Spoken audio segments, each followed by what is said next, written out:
So now what? This is Tim Estes.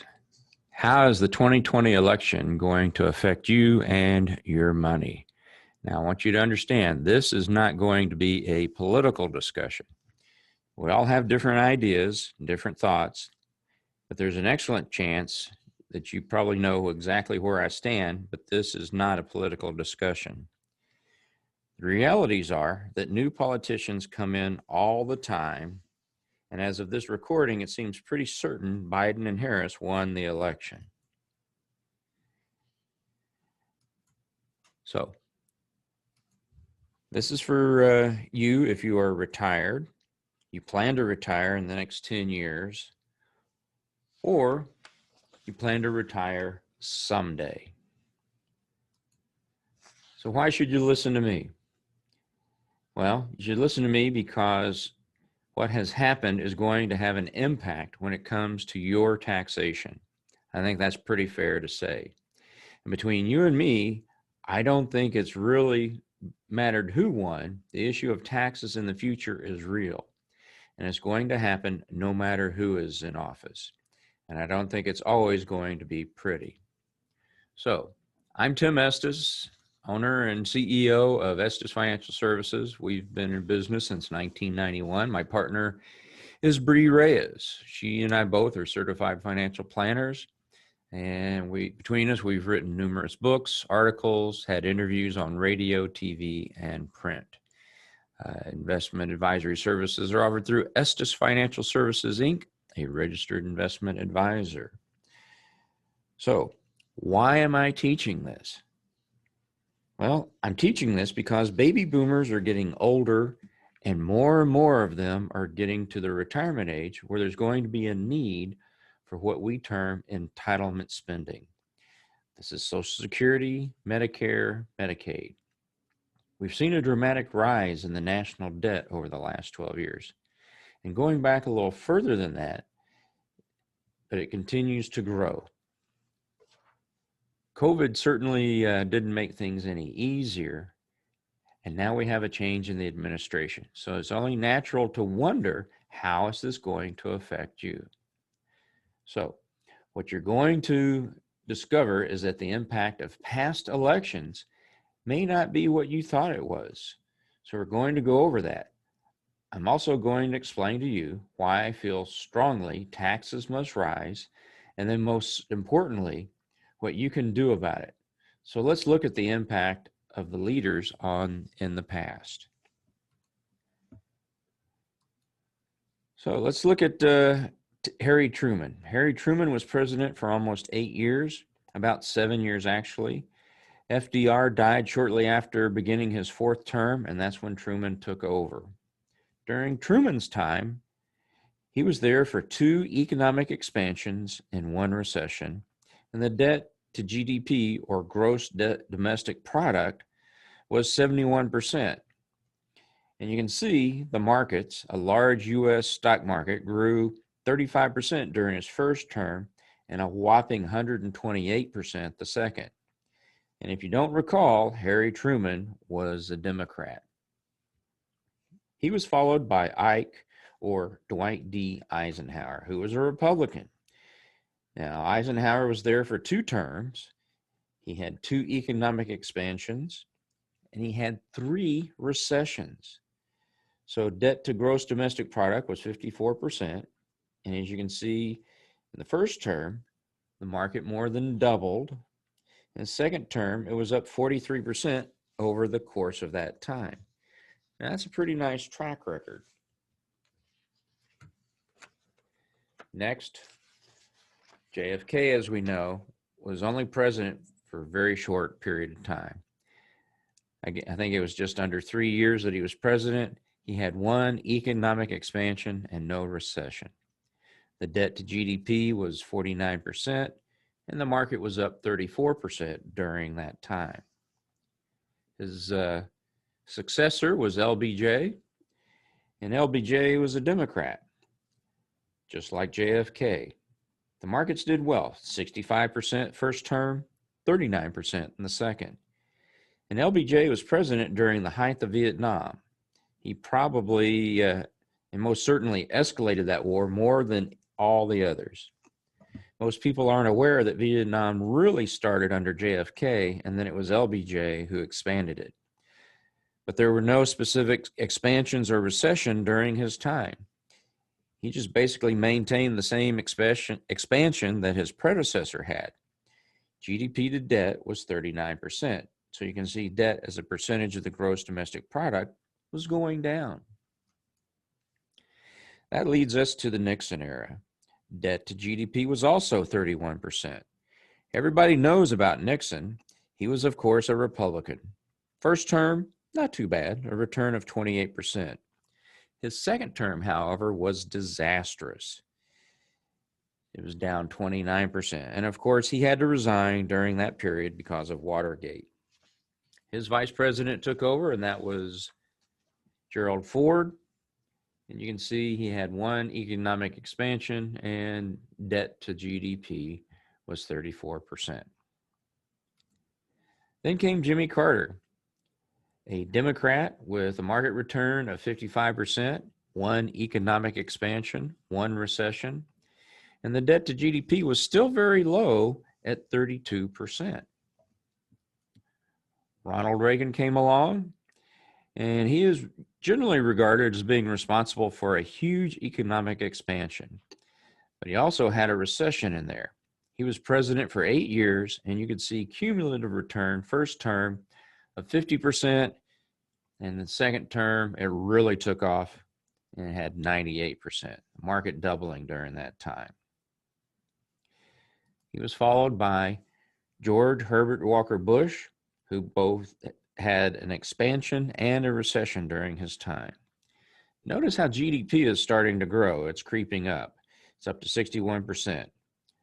Bill Clinton comes in and the markets do great. They pretty much double over both terms because he essentially inherited an expansion from George H.W. Bush. There's no true expansion credit to him, but he would just continue to maintain it under his watch. Now, whether he did or not, I don't want to get into that debate. I'm just pointing out that under his time, it was maintained. GDP to debt is now at 55%. As we move into George W. Bush, I think you probably have to go all the way back to Herbert Hoover to get an administration where market returns were worse. And of course, Bush was a Republican. You can see down 6%, and then the second term down 25.8. Now, he started, of course, with 9/11, and he ended with whatever you want to call it in 2008, the Great Recession, the bank failure, the mortgage crisis, whatever you want to call it. He had one economic expansion and two recessions. And unfortunately, debt to GDP is now 68%. Then comes Barack Obama. He takes over, and there's an expansion credit to him. No recession. Look at GDP, though. It's just continuing to soar. The markets do relatively well under Obama, 44% first term, 66% in the second. And now we're up to Donald Trump. Look at GDP to debt, 131%. Technically, he inherited Obama's expansion. This recession that we're currently in is during his term. So you all know that I'm a little conservative, and so I'm just being honest here. What you're starting to see here is that markets tend to move independently of political party. Most people assume that markets do best on Republican presidents, since Republicans tend to be more pro-business. That isn't necessarily the case. So what I want to do is go back in time with me. So let's, in your mind, let's think back to the time of H.G. Wells and the time machine. Let's go back to a time of around 1900 or so. And here's a nice couple. Heck, they could be my great-grandparents for all I know. It's not, but imagine for a second. It's now early 1900s. I don't know, maybe 1905, 1910. And you meet this young couple. They just got married, and you tell them you're from the future. They believe it, and then you tell them what's ahead over the next 115 years or so. Now, depending on the type of story you tell, You could make them either very depressed or very excited. Since we tend to remember bad news the most, you're probably more likely to make them depressed. You'll talk about World War I. You'll talk about World War II, Korea. You'll talk about Vietnam, the various Gulf wars that we've had. You might mention the AIDS epidemic, not to mention COVID. You might mention the fact that JFK is assassinated and shortly thereafter Richard Nixon has to resign.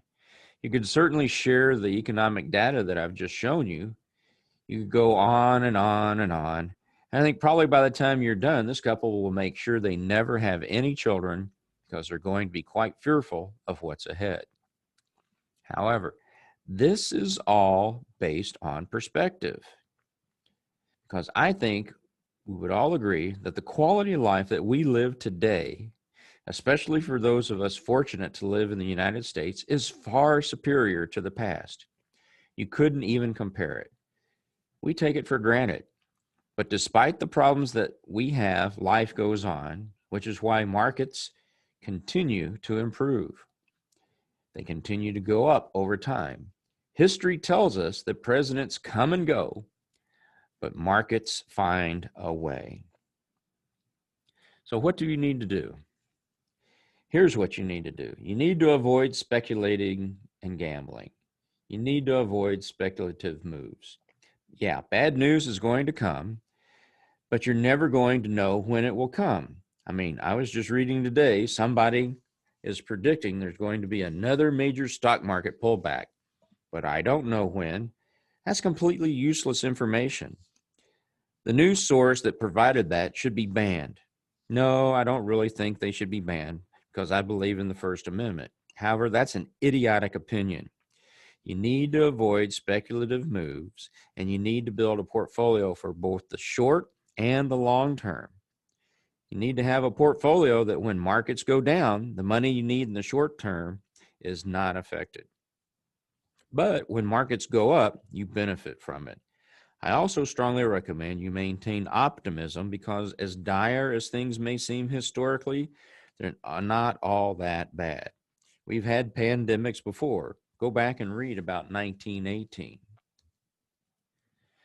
So there is a need for Treasury revenue, and the aging baby boomers and the national debt interest concerns me. And that's where we're going to see a need for higher taxes. There's a famous book, I say it's famous, it should be. It's called Come Back America by David Walker. He predicted by 2040, all of our federal tax revenues will add up to enough to cover only our two biggest expenses: interest on our debt and Medicare and Medicaid. Everything else, Social Security, defense, education, road buildings, infrastructure, you name it, will fail to be funded. Now think about that. If that's true, we're going to have to dramatically increase taxes or cut spending. Now, you know as well as I do, politicians don't like to cut spending. So what I fear is that for those of you who have investments in things like 401ks and IRAs, you are sitting on a ticking tax time bomb. And so what you need to do is you need to develop a strategy to minimize the tax on those accounts so that when the money comes out, you don't have to pay tax. There is a way to do that. Now, we need to look at what this current incoming administration talked about. We're going to use their own words for a second. What is their agenda? Well, we've talked about a lot. There are three big ones that they talked about and I think are the most important: taxes, healthcare, and climate change. Now, all of these programs cost money. So why don't we just talk about climate change? There's a proposal out there that I'm sure you've heard it called the Green New Deal. And according to the American Action Forum, it's going to cost about $65,000 per person per year to pay the $93 trillion that it's going to cost for this Green New Deal. Now, that comes from a rather conservative organization, the American Action Forum. So why don't we look at what a liberal economist says, Noah Smith. He estimates the cost of the Green New Deal without all the promises listed in the frequently asked questions would be about 6.6 trillion annually. That's still 3 times as much as the federal government collects in tax revenue presently, and about a third of our economy. Under the Green New Deal, Smith estimates nearly 75% of the economy would be spent by the government. So I don't think anybody's suggesting that this would be cheap. So what do you need to do? What you need to do is make sure that your financial plan factors in the costs of rising taxation. If you've got a plan that assumes tax rates are going to be the way that they are for the rest of your life, I'm worried for you. I'm worried that you could be wrong and you're not going to have nearly the amount of money that you think you're going to have.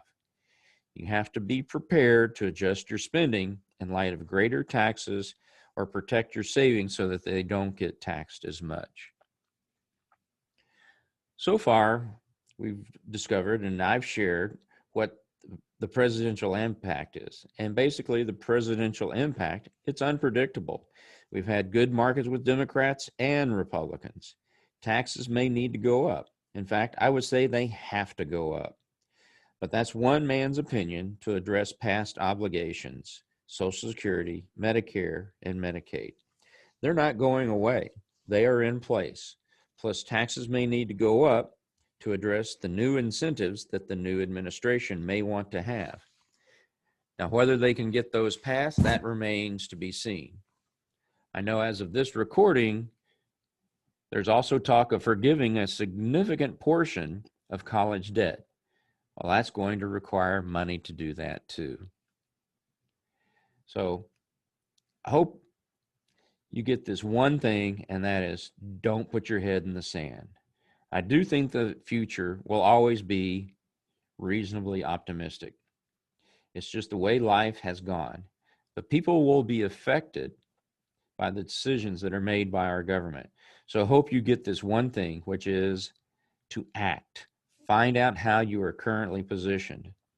So how do you make this happen? I mean, how do you find out how you're doing? Well, you have two choices.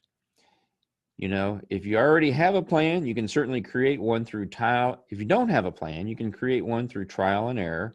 Or if you do have a plan, you need to check and make sure that you are covered. So if you're not a client of ours, then I'd like for you to consider learning a little bit more about our Tax Time Bomb Toolkit. It's designed to assist you in a number of areas as it relates to financial services. Now, before I get into it, I just want to emphasize that what I'm about to share is not for everybody. So if you already have an advisor who you love and you think you've got things completely under control, well, you can click out now. If on a scale of 1 to 10, when 10 is a complete financial peace of mind, if you're a 10, well, I don't think there's anything else I could possibly bring to the table. So if you think you have everything under control, then this isn't for you. But if you don't think you have everything under control, if you're not a 10, if you don't already have an advisor, maybe you think you should get one, well, continue listening because I think you'll like what we're about to share.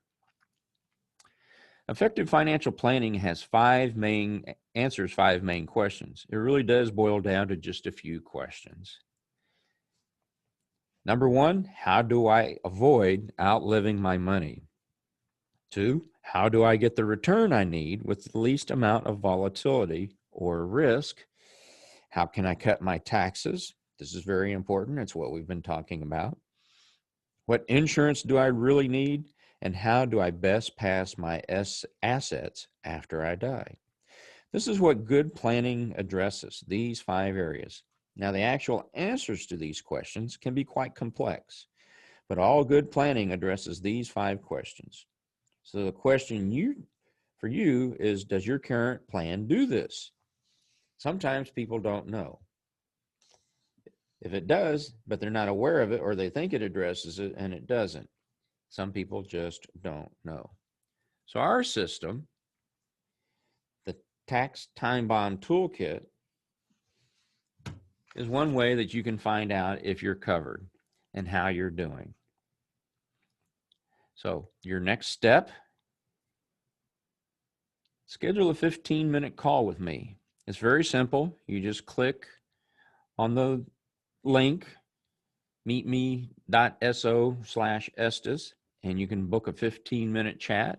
You can email us at info@estesfinancial.net or call us at 817-444-8402, and we can talk and chat about your personal situation. No cost, no obligation, and we'll even send out a toolkit to you, the Ticking Tax Time Bomb Toolkit, free of charge. If you're one of our clients that is listening and you have friends that think they could use this information, forward the video to them. I think they'll be glad that you did. So like I end all my workshops and classes, I want everyone to go out and lead an abundant life.